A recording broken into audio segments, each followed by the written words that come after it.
बिस्मिल्लाहिर्रहमानिर्रहीम। अस्सलामुअलैकुम।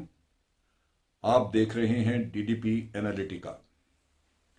आज 23 फरवरी और कश्मीर में ख़वातीन का यौम मज़ाहमत मनाया गया। यौम मज़ाहमत का सिग्निफिकेंस क्या है, क्यों ये मनाया गया? अगर हम पीछे मुड़ के देखें तो ये वो बदकिस्मत दिन है जो कि 1991 में इस रोज कश्मीर के दो गांव कुनान एंड पशपुरा, इनमें एक शैतानी खेल खेला गया।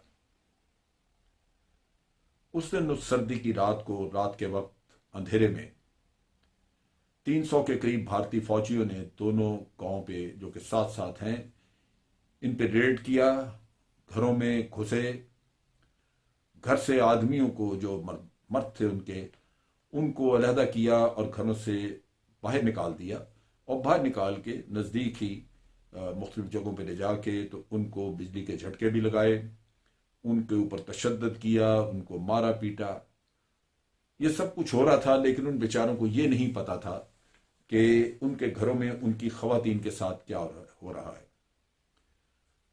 उस दिन 100 से ज़्यादा ख़वातीन, जिनमें नौजवान लड़कियां और मुख्तलिफ एजेस की शादीशुदा ख़वातीन, उनको निशाना बनाया गया और पूरी रात ये शैतानी खेल वहां पे खेला गया।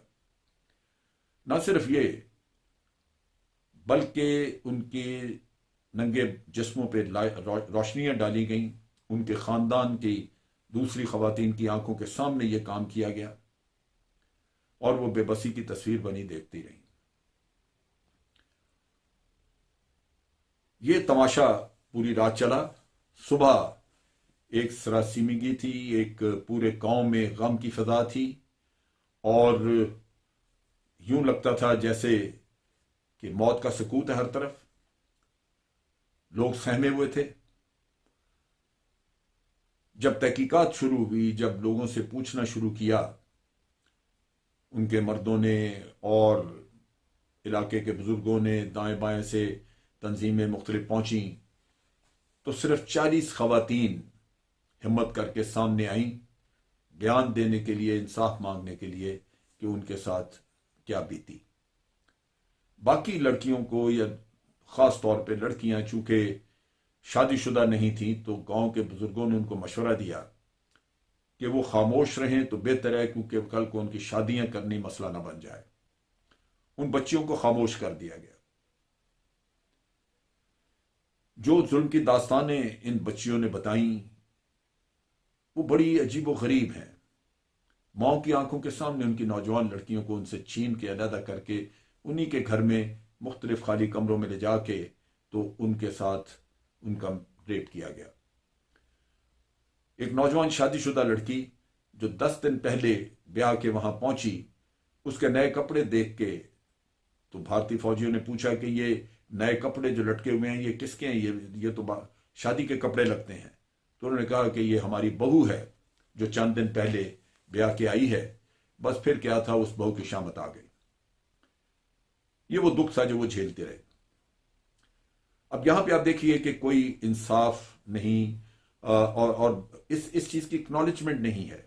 सबसे पहली चीज तो ये होती है कि तस्लीम किया जाए कि वाकई ये वाकया हुआ है, और जब तस्लीम न किया जाए कि यह वाकया हुआ है तो फिर बाकी तो इंसाफ देना तो सवाल ही पैदा नहीं होता। अब यहां पे आप देखिए कि एक बच्चियों का, यंग लड़कियों का एक ग्रुप, बच्चियां पढ़ी लिखी, सूझबूझ वाली, समझदार, उन्होंने देखा कि जहां इंडिया की जो ह्यूमन राइट्स ऑर्गेनाइजेशन है, रियासत की ह्यूमन राइट्स ऑर्गेनाइजेशन है, उसने पूरी तहकीकात की है और ये खवातीन जो कि टारगेट बनी, वो दुख की तस्वीर बनी हुई, अपनी आंसुओं की बारिश में उन्होंने अपने बयान दिए और सारा दुख बताया। और ह्यूमन राइट्स वॉच की जो रिपोर्ट है वो इसको सर्टिफाई करती है कि ये वाकया वाकई हुआ और 100 से ज्यादा खवातीन के साथ ये जुल्म किया गया। अब जब ये रिपोर्ट मौजूद हो, लोगों के बयान मौजूद हों और वाकया एक तरह से हर लिहाज से उस सर्टिफाइड आपके सामने मौजूद हो, तो फिर इंसाफ का हसूल इतना मुश्किल क्यों? तो चंद बच्चियों ने, पढ़ी लिखी लड़कियों ने हिम्मत करके 2013 में कश्मीर, जो कि नाजायज कब्जे में है, भारत के गैर कानूनी कब्जे में है, वहां के हाई कोर्ट में उन्होंने एक पिटीशन दायर की और यह मुकदमा खुलवाया। जब ह्यूमन राइट रिपोर्ट भी देखी गई और उसके साथ साथ बयानात लोगों के, तो हाई कोर्ट ने यह फैसला किया कि रियासत की जो गवर्नमेंट है वहां पे वो उनको कंपेंसेशन दे, उन लोगों को, उन बच्चियों को जिनके साथ ये हुआ। रियासती हुकूमत तैयार हो गई, कंपेंसेशन देने के लिए भी तैयार हो, यानी दूसरे लफ्जों में ये सब ने तस्लीम कर लिया कि वाकई ये जुल्म हुआ है। लेकिन अगर यह तस्लीम कर लिया जाता है कि यह जुल्म हुआ है तो फिर भारतीय फौज के खिलाफ एक्शन लेना होगा। वो तो हुकूमत नहीं करना चाहती, वो फौज का अपना भी मोराल खराब होता है जी उससे, वो नहीं लेना। अगर आपने ये नहीं करना तो फिर ये जरूरत है कि आप यहां ये कहें कि ये वाकया हुआ नहीं। लिहाजा रियासती हुकूमत के ऊपर प्रेशर डाला गया भारत की तरफ से और उनको कहा गया कि कंपनसेशन मत दे, अगर कंपनसेशन दी तो ये वाकया फिर सामने आ जाएगा। और रियासत को मजबूर किया कि आप सुप्रीम कोर्ट में जाके हाई कोर्ट के इस फैसले के खिलाफ अपील करें। उन्होंने भी अपील की और इसी तरह उनके जो भारतीय फौज है उन्होंने भी, इंडियन आर्मी ने भी वहां पे अपील दायर की। और ये आप देख लीजिए कि उस जमाने से लेके आज दिन तक वो केस वहीं सुप्रीम कोर्ट में पड़ा हुआ है, किसी को उजलत नहीं। आप इंडियन सिविल सोसाइटी का देख लें कि वहां पे उनमें हिंदू कास्ट की कोई लड़की अगर उसका रेप हो गया तो पूरा मुल्क जो है वो आपको नजर आता है सड़कों पे एहतजाज करता हुआ।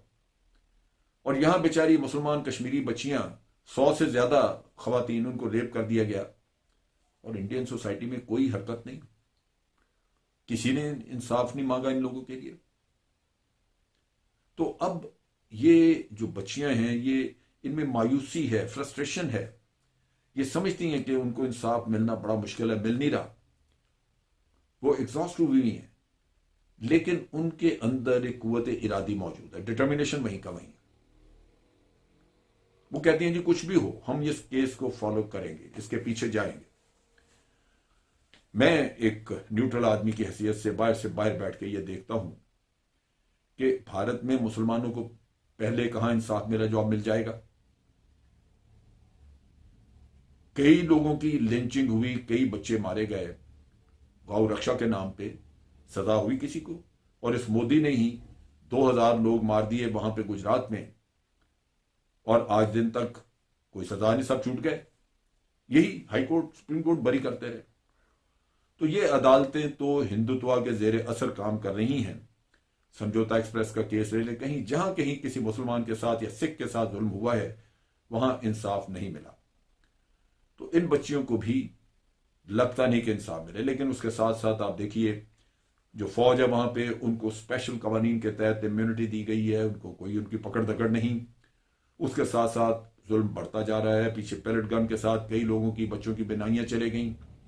उसके बाद आप देख लीजिए कि मास ग्रेव्स, ऐसी कब्रें वहां पे, इज्तिमाई कब्रें तलाश हुई।